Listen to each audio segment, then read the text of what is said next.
My name's Ethan Brodigam. I'm 14 and I was a patient of Dr. McClugage. I'm Erin Brodigam and I'm Ethan's mom. And I'm Chad Brodigam, Ethan's dad. We're talking to you today about Ethan's journey with his AVM. Okay, well, November 30th, Ethan, it was kind of just like any other school morning that we were getting ready at 7:20, going to wake Ethan up for a shower. And as usual, he took forever to wake up. But eventually he did, and he smiled at me and hopped in the shower, and I came downstairs to put my contacts in and get him some breakfast ready to get ready to take him to school. And I heard the shower stop real quickly, which was very weird because he's a very long shower taker. And I came out into the foyer of our house, and Ethan was standing at the top of the steps, dripping wet, wrapped in his towel, and was just screaming, "My head, my head, my head." And so I ran upstairs, got him to his bed, and he, said, "I'm going to be sick." Got him to the bed, laid him down, and I just said, "Do you need to go to the emergency room? What's happening?" And he kept just saying, "My head, my head." And when I asked him if he needed to go to the emergency room, he looked at me and he said, "You need to call 911. And so I did. I ran downstairs, grabbed my phone because, of course, I didn't have it on me. It was just me home and the dog. Chad was traveling in Chicago for work. And my high schooler, who's a junior, was already gone. And then we have a college freshman who lives in Amarillo, and he obviously wasn't here either. And then we ambulanced to Texas Children's, the Woodlands campus. And there they did a head CT, and they found that he had a brain bleed. And they were presuming that it was an AVM rupture. And Dr. Singh, who was the ER doc at the Woodlands at the time, she just kind of grabbed me and half hugged me and said, "The life flight will be here in 12 minutes. So I just remember waking up and getting in the shower.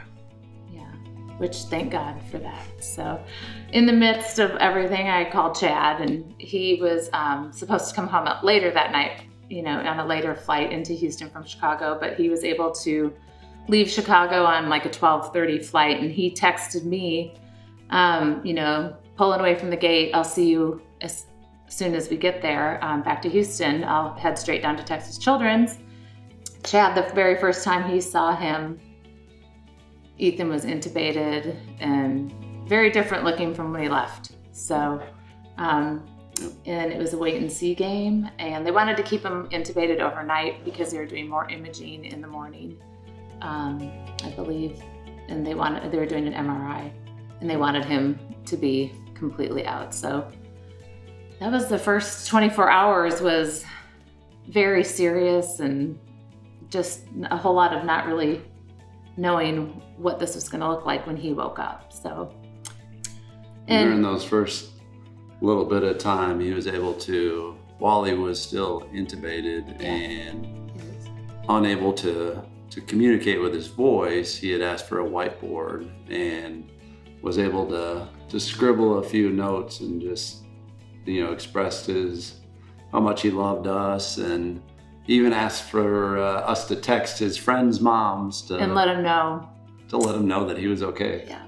Well, so we met Dr. McClugage the night after surgery. Once they placed the drain, we actually met him that night, and then he just continued to check in on Ethan. I think he was in the ICU for 5 or 6 days. It ended up being. They were having a hard time getting his pain under control. So we spent the next 22 days or 20 days roughly on the 10th floor of the West Tower. Really, home away from home. From the time we left the ICU to, it was really about a waiting game to see what the next options were going to be, whether it was radiation or surgery, or could they get at the AVM, and just waiting for the blood to drain out of his head. And during that time, Dr. McClugage and his team just took incredible care of us and Ethan with their regular check-ins, and especially just their 5 a.m. ones, right? Incredible kindness and patience and honesty. Very honest. and very realistic. And clearly, you know, a really delicate approach to the care that they were giving Ethan was really what stood out as far as what we were going through. And so December 22nd was the day, and it was a long day. We were planning, or tentatively planning maybe a 5 to 6 hour surgery.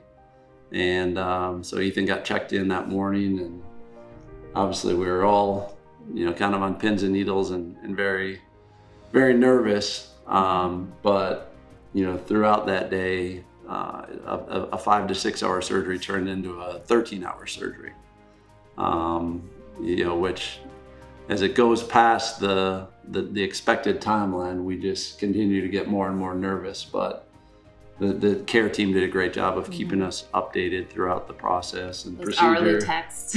We just waited for them. Yep, with the updates. Yes. And what time was it when we finally? So Dr. McClugage came in though at 11 o'clock at night, and I just kept thinking, I kept asking Chad, like, how is he doing this? It's so long. Like, he's like, they train for it. So he came in, and there's a little toddler like table, that little kids would sit and wait at. And he pulls out this little chair that's like for a 3-year-old and sits down and like takes the weight of the world off of himself and continues to brief us on Ethan's successful surgery that he was able to complete. And I just kept thinking, like, he's in this itty bitty chair and he just totally saved our kid's life. But that was his resting spot, and that was where he delivered, the great news that he was confident that they got it all and that everything went well, and that we could finally get to go see him. So, just thank you so much for everything you've done for me and saving my life. Yeah.